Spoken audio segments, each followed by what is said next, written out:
Hello and welcome back to Podcast with a K. I'm your host Karla with a K, and I am here on this fine Sunday evening. It's snowing outside. Super Bowl just ended. What a day. It is also World Radio Day, which is perfect because you're listening to WECS 90.1 FM. Hello and welcome. So, World Radio Day. What is it? Why are we here? Why are we celebrating it? Well, today, all day today, February 13th, as of 2011, is known as World Radio Day and is recognized as such by UNESCO, or the United Nations Educational, Scientific, and Cultural Organization, who promotes world peace and security through international cooperation in education, arts, sciences, and culture. Naturally, as you could assume by the fact that I am here at a radio station, I have become quite the fan of radio. I never wasn't a fan of radio. I just don't think I valued it as much as I should. And I'll talk more on that in a second. Let me get settled in. Let me ask y'all, how's y'all's evening?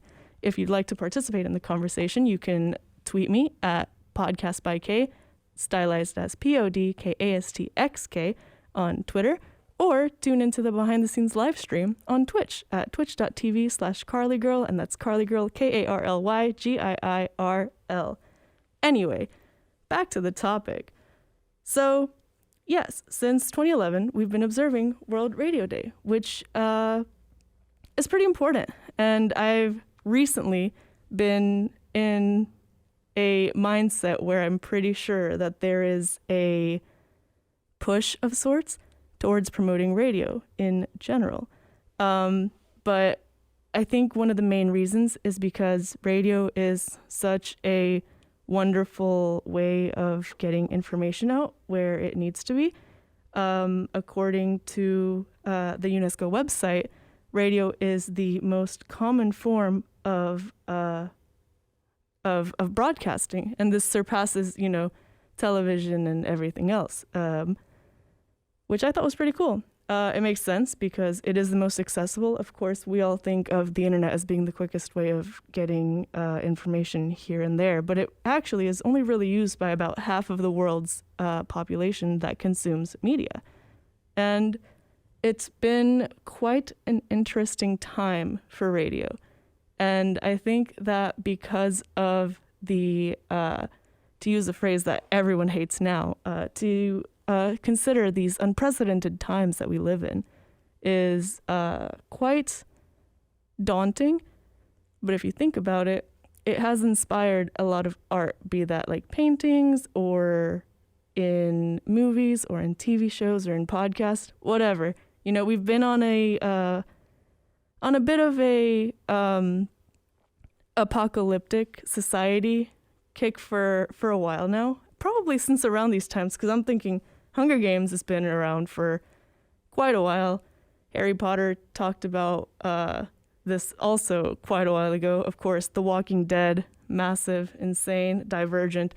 There's a lot of movies and TV shows that have addressed the end of the world as we know it in their own unique ways. But why? Up until this point, I don't think so many of us were faced with this scenario all at once, because of course there's climate change, of course there's war, of course there's poverty and starvation and world hunger and, overall lack of morality and humanity in various spaces. But, for the most part, we've been dealing with it, we've been kind of all right. And now with COVID having served as a bit of a reality check to what it is like for society to need to work together to overcome something, I think that these dystopian society type pieces of content are only going to kind of manifest into something new. And like I said, something that I've noticed that kind of stays a constant in all of these, or in most of these, I should say, in most of these pieces of content is radio, which I thought was pretty fitting because the theme of this year of 2022's World Radio Day is radio and trust. And that includes 3 subtopics, which is trust in radio journalism, trust and accessibility, and trust and viability of radio stations. So we'll go in parts, all right? So first up is the concept of trust in radio journalism, right? And on the UNESCO site, it mentions ethical journalism, using verifiable information, and how that builds trust. And just as with any other form of journalism, you have to know what you're talking about, and you have to be able to back up what you're talking about. You can't just kind of come on and discuss whatever and expect that people are going to take your word for it. Like I say, every time that I get into any sort of discussion with my guests, it's like you're hearing somebody with none of the facts discuss something with somebody that only has half of the facts, right? Because none of us are truly experts in this space, right? We're kind of just here to interpret and process information as we're seeing it. And that's, I think, what's cool about this show is that it's more so, I guess, from the perspective of discovery, because that's why I started the show, of course, was because I was interested in hearing what other people had to say about topics that either were already interesting to me or that I had never considered interesting until that conversation, because someone says something and it sparks that interest in you, right? And so, especially right now, like, I'm in the studio and I might be by myself with no guests or anything, but I'm still wearing a mask. I'm still having to wear a mask around campus and to the store. And in Connecticut, the restrictions are getting ready to change. On campus, something's supposed to change soon. But at the same time, at this point, I cannot picture ever going into like a Walmart without a mask, just on principle, Because it's not just COVID that's a threat. I haven't really had a cold. I haven't gotten the flu.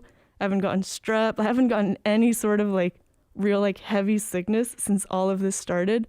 I think outside of like allergies, I've been sick like once, maybe, in the past couple of years, which is crazy because usually around the time when the weather changes or whenever like cold season peaks, I'm like the first one to fall. But this time it's been different. And on the topic of verifiable information and trust in radio journalism, I was the first one to admit that I was wrong whenever this all started, because whenever COVID first began as a thing, right? And I mean, obviously not everyone, but I definitely feel like the majority of people did not take it seriously because we didn't know what exactly it is that we were getting ourselves into. And obviously we knew that at its origin point, that's where the struggle was, right? That's where people were getting sick. That's where people were starting to like reach fatal levels in the timeline of being infected with COVID, but it was over there. And so our interest wasn't so much in, oh, that's real or that's not real, or like, we should make a vaccine. We should make a vaccine. Do masks work? No, our focus was more on like, how did this start? Why did this start? Did someone do it on purpose? Like, we were speculating more on like the conspiracy theory aspect of it rather than focusing on what it actually was, right?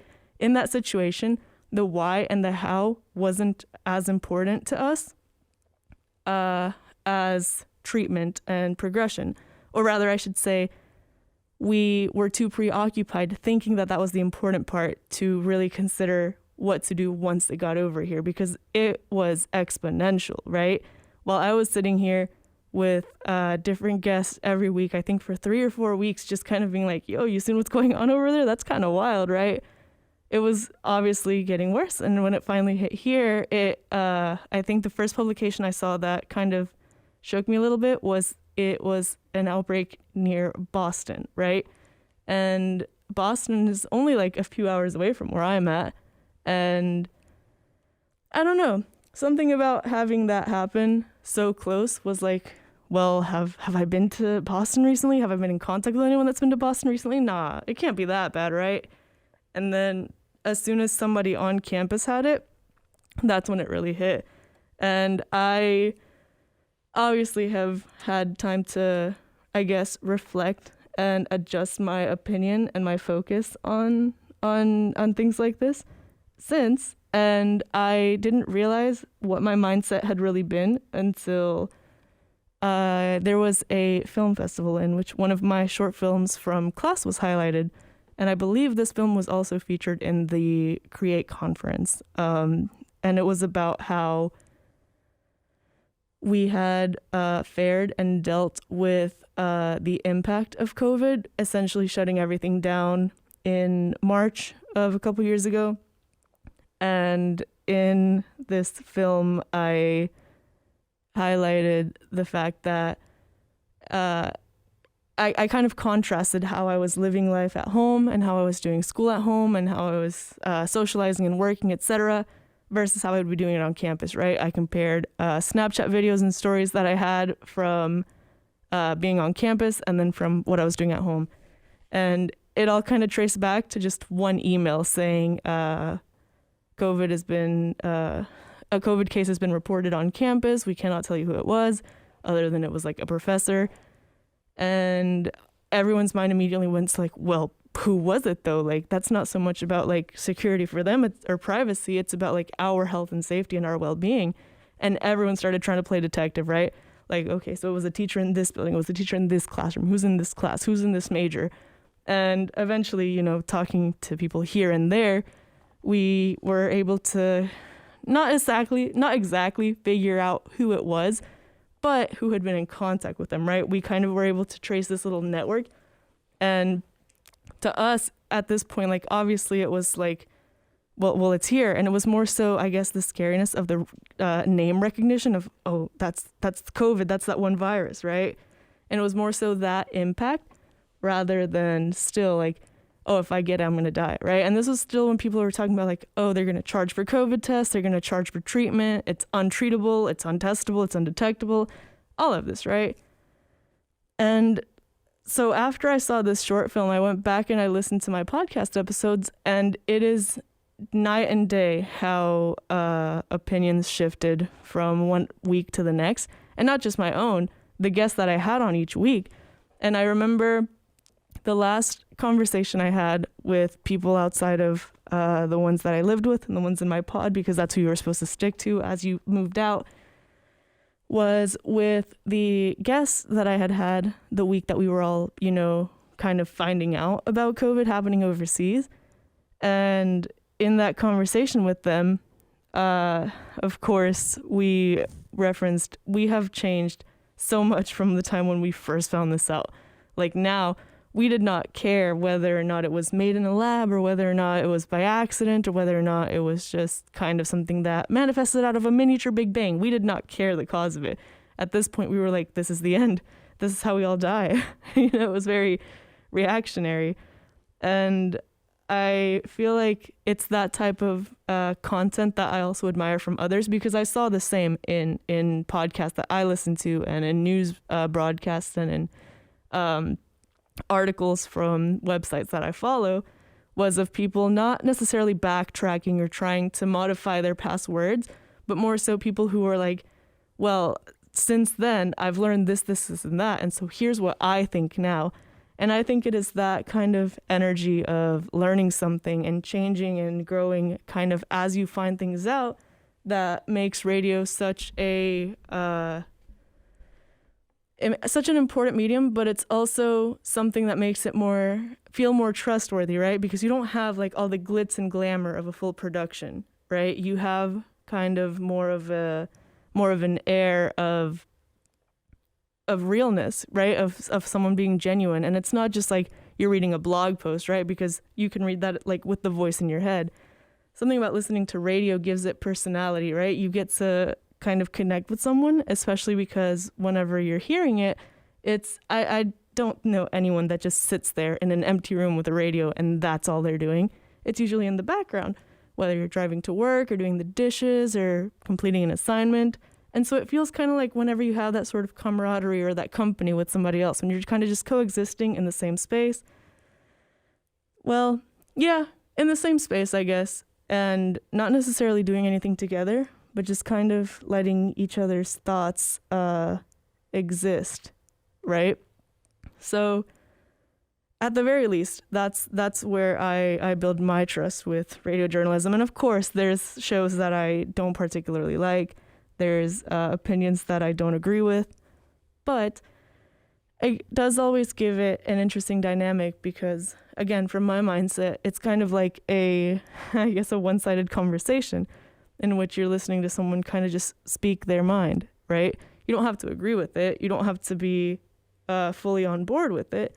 But it is interesting to listen to nonetheless, I believe. Which brings us to our next point of accessibility, because obviously radio is an auditory format, but here at WECS at least, I also kind of have that trust in our station and stations like ours, stations that reach out, stations that I found out about, and then knowing what I know now from having been on this side of the table, I'm able to analyze stations from back home and continue to build this, not so much a public reputation, but just like my personal opinion about what station and what shows it is that I'm, whose content I'm consuming.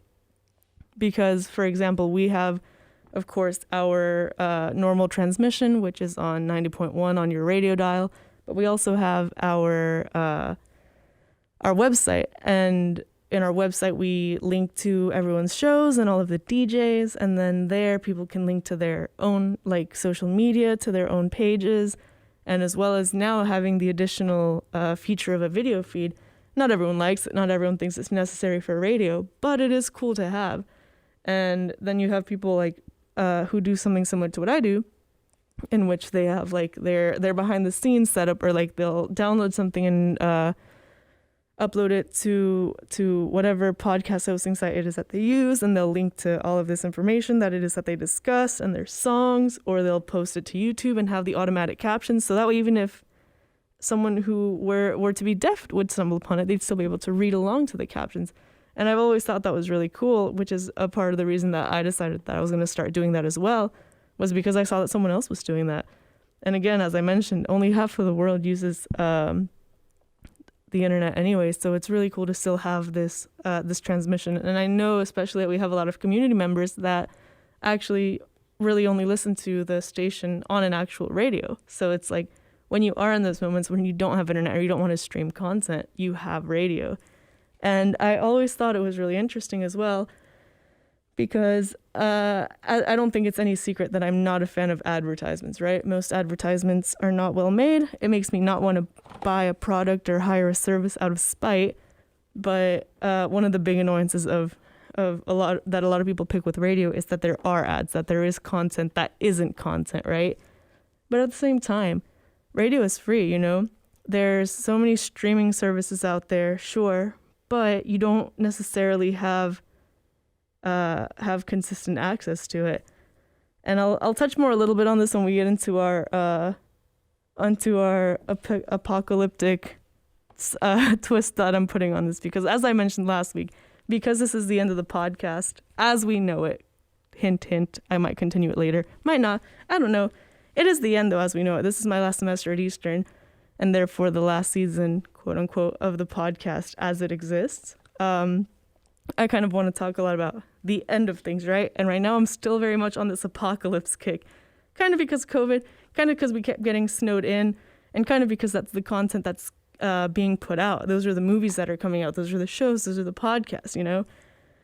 But more on that in a little bit. I want to kind of finish touching up on these sub-themes of World Radio Day, because as I was mentioning, the fact that radio survives and continues to compete against all of these streaming services is very, very interesting to me, because like there are still these ads, but you don't necessarily always want to have to pay for something, right? Because that kind of implies having given in to the ad, if that makes sense. Like we've all had Spotify up and been annoyed by the tired of the ads. Click here for 30 minutes of ad-free listening. Like, no, I don't want to. I don't want to click on your ad for a site like Better Health that in a month is going to be deemed controversial and taken down, and then you're going to regret having it even on your ad platform, you know? Like, that's not what I want. But with radio, it's like you listen to the ad, you're like, whatever, I'm not going to do that. And you come back to it. Or you can just kind of channel hop, you know, and then come back to it when you're done. Kind of like television. But yes, so anyway, back on the viability of radio stations, that's why I'm really grateful to have this platform and being able to have the behind the scenes aspect of it, such as having the Twitch stream up or the Twitter for people who want to mention something, or how I see my other fellow DJs have Instagram or Facebook pages where they'll do like a Facebook Live, or they'll have their listeners, answer via Instagram story or send in an email or something like that. It's all very, very cool. And it's, I guess, more so about being sure or being able to turn engagement into support. WEX, of course, is a nonprofit, but whenever people do go branch out to have their own shows or join commercial stations, like you do need to find a way, I guess, to monetize your craft if that is what you're dedicating yourself to. But to me, it's not so much about that as it is about kind of just the resilience of radio. You know, that's what I find cool about it. Other than the fact that it is the most globally consumed medium, you know?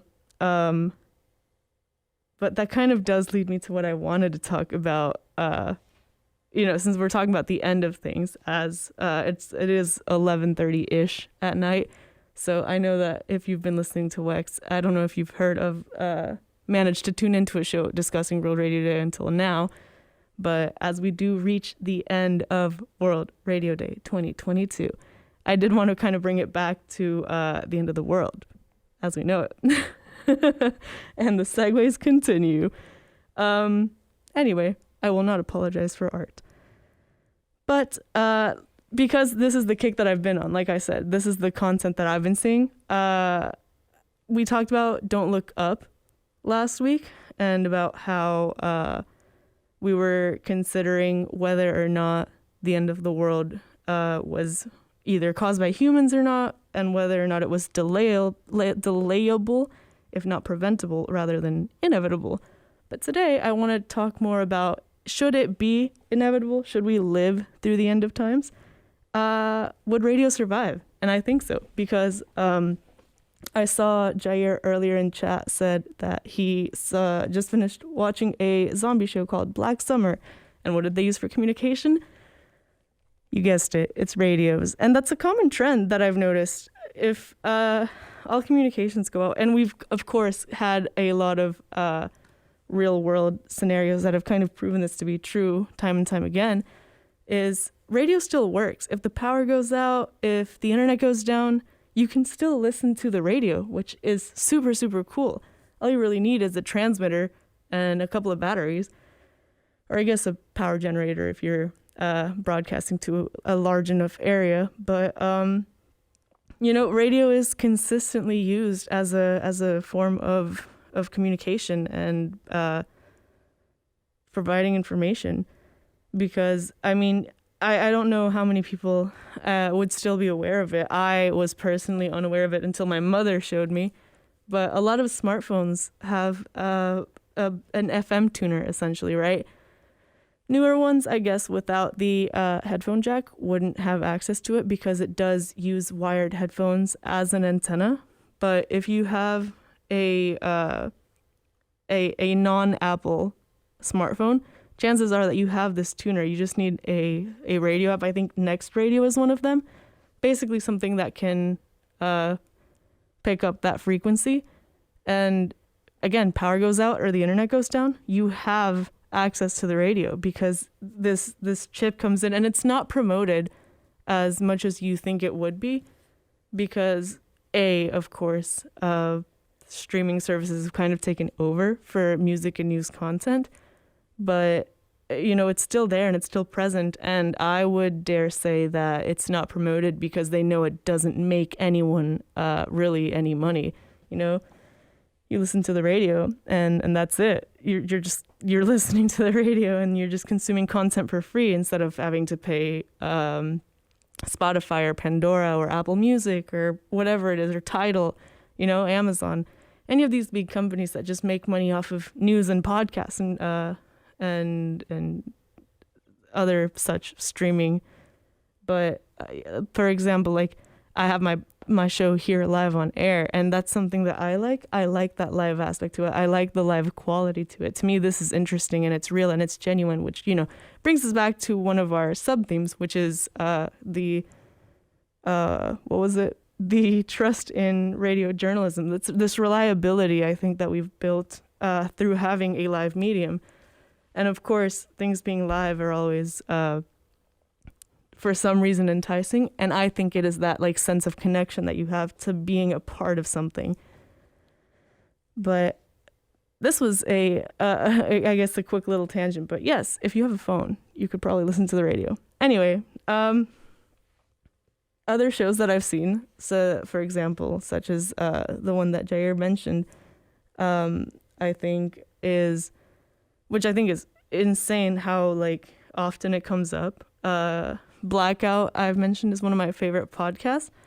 Blackout is a podcast featuring Rami Malek. It's about a small town DJ who is fighting to protect his family and his town's safety after the power grid goes down nationwide.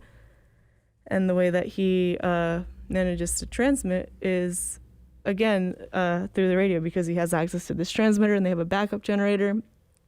And I recently found out that there is a season 2, which I was unaware about, because as far as I knew, the power grid went down. We leave on the cliffhanger that it was deliberate to isolate major cities in America, and we're right about to find out why when the season ends. So I will most definitely be listening to episode 2. Ironically enough, on a streaming service, yes, because it is not broadcast anywhere else live. But alas, it does bring me back to radio. And A Quiet Place 2, they I hope you know that we've reached spoiler section of the show, right? But in A Quiet Place 2, there's people who have managed to survive the weird little monster creatures on an island, because turns out that they can't swim. And the way that they managed to get this message out is they broadcast the song Beyond the Sea, which leads to anyone listening to know that Beyond the Sea, oh, well, there's safety across the water. That's how they find them. And as I was kind of scripting the show and trying to figure out where to take the conversation and where to go with it, I rediscovered, I guess, that radio was in Harry Potter. I don't think it ever made the movie, but at the very least in the books, there's towards the end, whenever they're in the midst of the Wizarding War, a underground radio station put on by Lee Jordan called Potter Watch, in which him and one of the Weasley twins and Shacklebolt and Lupin go in as guests to kind of talk to the public about what's actually going on, not just, what the Death Eaters... This is very nerdy, I know, but the Death Eaters are manifesting under code names, of course, and it's from a different place at a different time every time, so that they don't get caught. There's one of my roommates mentioned Under the Dome, which I actually completely forgot about, where there's also a lot where it's not just radio, like a radio station where it's one person broadcasting to the public, but where radio waves are used as communication. I guess, if you're techie, you'd be able to figure that type of stuff out. But like, in Under the Dome, there's a girl that manages to figure out how to listen in on radio comms and find out what the military's plans are outside of the dome. And as Jair mentioned in some zombie content that I have yet to consume, I knew that in The Walking Dead they used the radios as a form of communication. I personally am a fan of it's an app that's kind of like a fitness tracker / game / podcast called Zombies Run, in which there's a radio station through which they broadcast out to the general public. And I don't believe there's a back and forth. It's just they're transmitting and you're carrying a device that can, interpret it. And in the app, they're kind of just like talking to you and guiding you around the zombies, which is, how, when you're supposed to run fast and when you're not. But I thought it was like a very cool, like, twist on this type of thing. And in Stranger Things as well, the kids figure out how to use a ham radio to do this. And ham radio is one of the coolest things to me. It's also known as amateur radio, which is non-commercial, right? Like anyone can do it. You just have to say that you're doing it. But like if you have like the space and the know-how for it, you're essentially anyone is able to transmit from here to there. You just have to know what you're doing and have like an antenna that does it. And you don't need a whole generator like power to really do it. You can do it off like batteries. Because before the show, this is what I was looking into because I was just so intrigued by this. But the origin of it being called ham radio is not something that I think people have managed to agree on. On one site that I was reading, it said it was because it was 3 kids from the Harvard Radio Club whose initials spelled out ham. But on the other side, it was meant to be kind of like an insult, like calling them ham-fisted or like unskilled or amateur, because they were kind of just figuring out how to use radio for communications and stuff like that. But to this day, it is estimated that 2 million or so individuals broadcast using ham radio. And this is signals that can be picked up anywhere, like in your city, in your county, in your state, across the world, even to space, which is super cool to me. Like that is, to me, that's an entirely different world, something that I could not picture. But something else that caught me off guard was that in these situations, the government has been known to even reach out in case of emergency to people who have access to these and who know how to broadcast, and have them kind of relay the message to whoever is listening. And we've actually had a couple of people write to WECS in the time that I've been here. I think 3 people have. The one most recent was somebody from Italy that came across our radio station and emailed out and emailed to us to let us know that they were listening. And I mentioned it to my boss, who told me that was very common, especially with amateur radio enthusiasts who would reach out, because I guess it was kind of like a thing it was more so a thing like on its come up, of course, to try to see where you could pick up on other frequencies from and like collect stamps or stickers or pins or any sort of like representation of that station, postcards, which I was like, that's so cool. And so now I'm thinking like, once I'm done at WECS, I don't think that there's anything that I would love to do more than figure out how to do this for myself, just out of like sheer curiosity. Like I'm so intrigued by it, and I like can't believe that it's that easy and that anyone can do it. But so it's really interesting to me that this comes up a lot in all sorts of content, because I mean that is kind of how it is at the end of the day. Like even in natural disasters, whenever the power goes out or like cell towers go down, especially now that people don't really have landlines anymore, and even like my own family, like we still have technically like a landline phone, but it no longer runs on its own, like, I guess, network. It's like bundled in with like internet or whatever. And so when our internet goes down, our phone goes out, right? And there was one really frustrating night to me once, because the internet went out, right? Which means the phone went down. The power is flickering, which means that the Wi-Fi isn't working. And there's literally like no way of knowing what's going on. There's no way to reach out. And so I'm like, what are we supposed to do if there's an emergency? Like, like, am I supposed to walk to the police station or to the ambulance or to the fire station? Like, what do I do? Because the only way you can really like listen to anything is through radio. And it's so weird. And even here at school, there was a time last semester in which the entire like internet network was taken down because some, I guess, supposedly, and we're back to the conspiracy theory side of me, but like supposedly we got hacked by like whoever from overseas that were trying to attack our network to get all of our information for whatever purposes, whether that's selling it or continuing to hack and extort money, whatever, all of it went down. And I ended up having to go to the public library to do some assignments. Came back.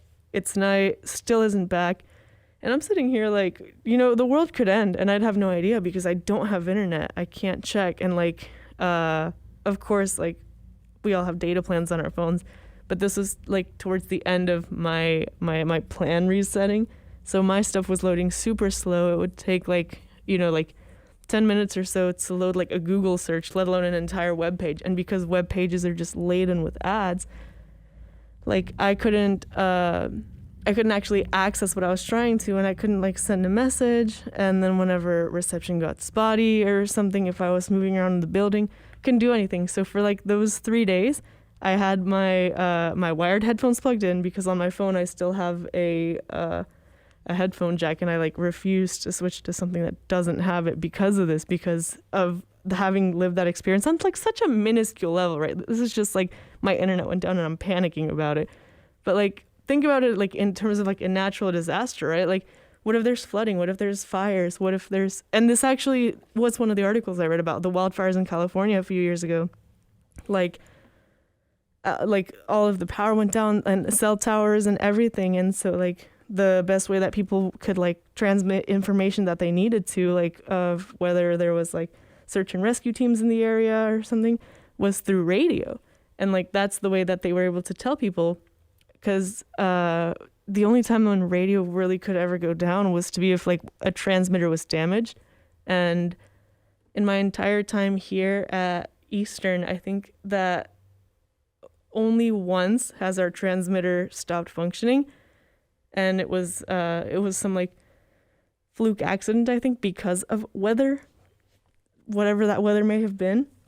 I don't particularly remember. It was whenever I had first gotten here, and wasn't as involved or anything, but like that's crazy to me. And again, like I said, I've experienced this situation on such a minuscule level. Luckily, I've been blessed enough to not really have to live through a natural disaster. But because I live on the coast, there's every summer, of course, like threats of hurricanes and tornadoes, and even coming up to school in the fall was a risk of like the first hurricane that Connecticut would have seen in for who knows how long, right? And my main concern was like, how am I supposed to know if it hits, like until it's here, because it was storming for like a weekend straight and we were on the road. And so now that I've gone down this like rabbit hole, I'm just like, yes, radio. And so now I want to like learn how to transmit myself should I ever be in the situation where I'm trying to reach out to somebody. Not that I expect it to happen, but as we discussed last week, I unfortunately do think that we will see the beginning of the end of times. And so I just kind of want to be prepared for everything and anything, Like this is my doomsday scenario in which that's the reality that I am both dreading and expecting. But I don't know. And I do go back a lot to the article that I was reading about how the fact that radio isn't promoted more must have a lot to do with the fact that it doesn't make as many people as much money as streaming from streaming services does. And I'm so floored by it. Like even the Apple App Store took the app that I was talking about, Next Radio, they took it completely off of their store so that people couldn't even buy it. So like even if you do have an older iPhone that does have the headphone jack that could still use it to actually receive like FM radio, you can't. If you didn't ever have the app, you no longer have access to it and you won't be able to use it. And what I was reading was that pretty much anything with a Qualcomm, I believe, Qualcomm, I don't know how to pronounce it, but pretty much anything with that chip can receive like radio signals. And not to go off, of course, on another tangent about evil corporations and capitalism and marketing, whatever, because we have a lot of these little tangents, because as I learn more about the world, I think I become more frustrated with the fact that everything is about money. And I myself end up playing into it, of course, because you need money to survive. So, of course, you want to make money. But whenever you learn about this type of thing, about things that are necessary, like being able to receive information and be in the know, like it is rather frustrating to know that you're in a position where at some point you will be cut off from further content, I guess. But alas, I digress. We are reaching a point in which we have about 15 minutes left of the show, so I'm going to let you guys listen to another song. Earlier, you heard Apocalypse Whenever, the new song. Then that's the title track of Bad Son's new album. And now we will be listening to All the Stars by Kendrick Lamar and SZA. So enjoy that.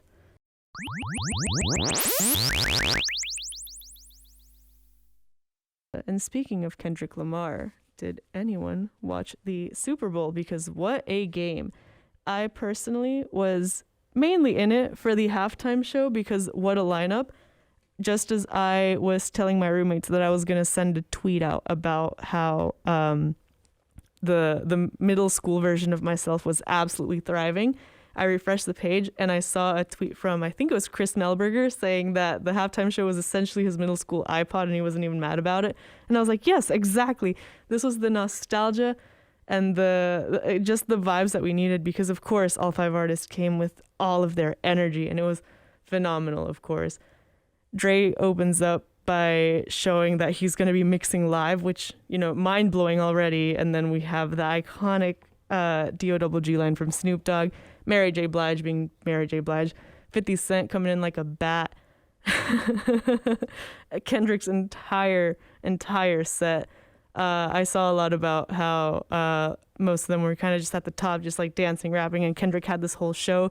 And honestly, yes, like, of course, I loved all of them, but I was just kind of impressed by the scale and the scope of Kendrick. And if you've known me for a while, you'll know that I was most excited to see an Eminem performance. And again, I know there's controversy, I know there's opinions, I know there's strong opinions, but I've personally always been a fan. I love whenever artists kind of have their version of themselves and then kind of like an artist persona, especially when it's something like so strong and stuff. And of course, with Eminem, you have Marshall versus Slim Shady.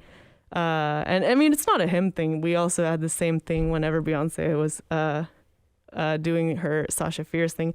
But very, very, very, very, very cool performance, of course. Everyone deserved to be on top of that stage, and I just must absolutely direct attention to the fact that Drake continued on with the line about not loving the police and with Eminem kneeling, even though apparently, reportedly, the league had requested that they didn't do that. And my roommate pointed out that earlier, even just whenever he's got a line in which the word Popo was bleeped out, and we were all like, did they really just scrub that? Like, iconic song, iconic wording, iconic moment, and you're gonna censor, dude? Okay, very cool. But no, everyone's performance was beautiful and amazing and so hype. And we were talking about how it must have hyped the Bengals up because their play immediately afterwards was great. Of course, we must have admitted defeat. I hopped on the Bengals bandwagon. I'm a Panthers fan at heart, but the Bengals are another big cat bandwagon, right? But additionally, 4 of the guys playing for the Bengals are actually from my area in North Carolina. I saw a post that referenced the Bengals chant of Hooday, and the response was that's them 336 boys, because they're all from the 336.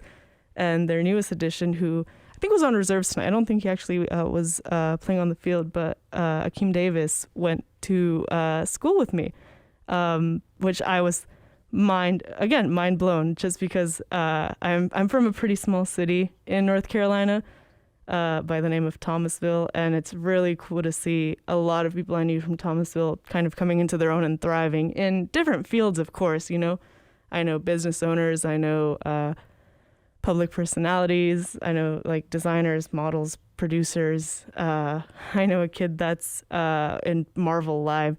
And now to that roster of people who've kind of come from this hometown and not necessarily made it out, because everyone still seems to have that hometown pride, but of people who have made it despite being from a small town. I can add Super Bowl NFL star to the list, which is very, very inspiring, and of course always worth mentioning. But yeah, it was a really, really cool game. My roommates and I were watching the game. One of them mentioned that she doesn't like football, but when it's on, she'll get into it. And I'm like, yeah, exactly. I don't necessarily understand football or care for it, but if I'm watching it, I'm hype along with the crowd. But again, really good game, really fun night, despite the upsetting defeat. But what can you do, right? Maybe third time's the charm. Whatever the next big cat is to make the Super Bowl, I'm sure we'll finally see some dubs. But in any case, thank you so much for listening to WECS 90.1 FM. This has been Podcast with a K, and I'm your host, Karla with a K, signing off. I will be leaving you tonight with a song request from Leo in chat from Brazil, with a request for Radio Gaga by Queen. Of course, I don't believe that we'll ever see Queen at the Super Bowl, but if I had to vote for someone to see next year during halftime, apparently there's a band, and I mentioned this on the show before, that for Halloween does a thing called Halloween. The band is Jukebox the Ghost. I've recently found out about them, been really into them, but maybe not necessarily them doing what they do during Halloween, which is half the set as themselves, half the set as the Queen cover band. But I would love to see at some point cover band of any of these like major great artists, Queen for example, of course, but of like any major artist. I would love to see a set that's just cover bands of artists that we unfortunately did not get to see in our lifetimes, just because I think that'd be cool, right? For like maybe Super Bowl 100, they should do like one of these retrospectives and have artists pay homage to the artists that inspired them. I feel like that'd be really cool. But yes, thank you so much for listening. We'll be back next week at the same time, same station, new nonsense, new guests. And without further ado, before we return you to WECS 90.1 FM towards the end of World Radio Day, I leave you with Radio Gaga by Queen.